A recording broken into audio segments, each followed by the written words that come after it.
এখানে মরণের কোনো ওষুধ নাই। না মরণের ওষুধ আছে। হ্যাঁ আমরা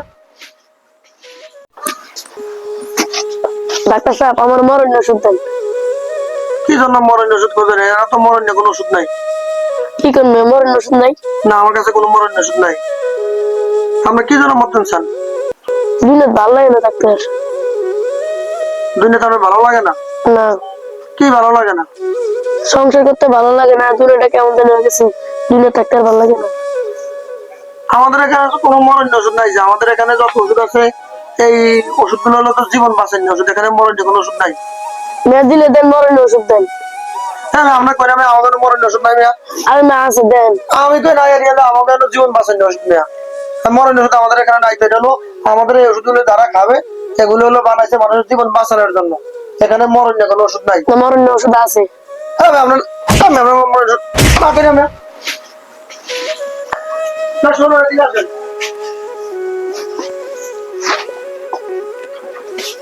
আপনার মরণ ওষুধ চান কি জন্য? আত্মহত্যা মহাভয় আপনি জানেন না? জানি তো। আত্মহত্যা মহাভয় জানার পরও আপনি কেন মরণ ওষুধ খোঁজেন? আপনি দুনিয়াতে ভালো লাগে না, সংসার করতে ভালো লাগে না, বা কারোর সাথে জিদ করে আপনি আত্মহত্যা করবেন। আত্মহত্যা করা মহাপাপ। আপনি আত্মহত্যাকারী কখনোই জান্নাতে যাইতে পারবেন না। আত্মহত্যাকারী জাহান্নামে যাবে। এটা কোরআনেই আছে। আলেম ওলামারা বলছে, আপনি শোনেন না? যে ব্যক্তি আত্মহত্যা করবে সে কখনোই বেঁচতে যেতে পারবে না। একটা মানুষ অসুস্থ হয়ে মারা গেছে, অ্যাক্সিডেন্ট হয়ে মারা গেছে, বা অনেক পাপী হয়েও মারা গেছে, কিন্তু সে একদিন না একদিন যদি পাপী হয়ে মারা যায়, সে একদিন না একদিন জাহান্নামের আযাব ভোগ করার পরে জান্নাতে যাবে। কিন্তু আত্মহত্যাকারী ব্যক্তি কখনোই আর জান্নাতে যাইতে পারবে না। তার জন্য আবাদুল আবাদ চিরস্থায়ী জাহান্নাম।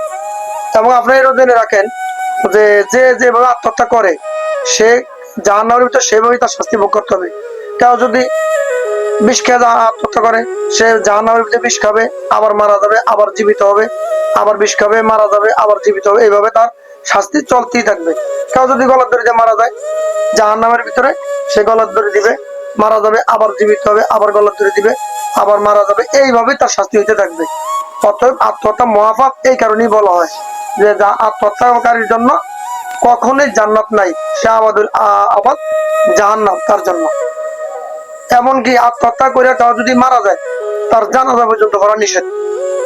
অথবা আপনি কারোর সাথে জিদ করে কেন আত্মহত্যা করবেন? কেন নিজের জীবনটা নিজে নষ্ট করবেন? আপনাকে আমি থাপড় দিছি, আপনি মনে কষ্ট নিয়েন না। আপনি বারে বারে মরণের ওষুধ খোঁজেন দিকে আমি থাপড় দিছি, আপনি আমার কথা মনে কষ্ট নিয়েন না। আপনি কিন্তু আত্মহত্যা করেন না। কারোর সাথে জিদ করে নিজের জীবন নিজে নষ্ট করেন না, ঠিক আছে? ঠিক আছে। আমি আপনাকে থাপড় দিছি, এটা আপনার ভালোর জন্য। আপনাকে ধন্যবাদ, আপনার কাছে আসাতে একটা ভালো পরামর্শ পেয়েছি। আপনাকেও ধন্যবাদ। ইনশাল্লাহ যে এই দুশ্চিন্তা মাথা থেকে দূর করেন, 5 ওয়াক্ত নামাজ পড়বেন, আল্লাহর কাছে বলবেন যে আল্লাহ আপনি আমাকে শান্তি দান করেন,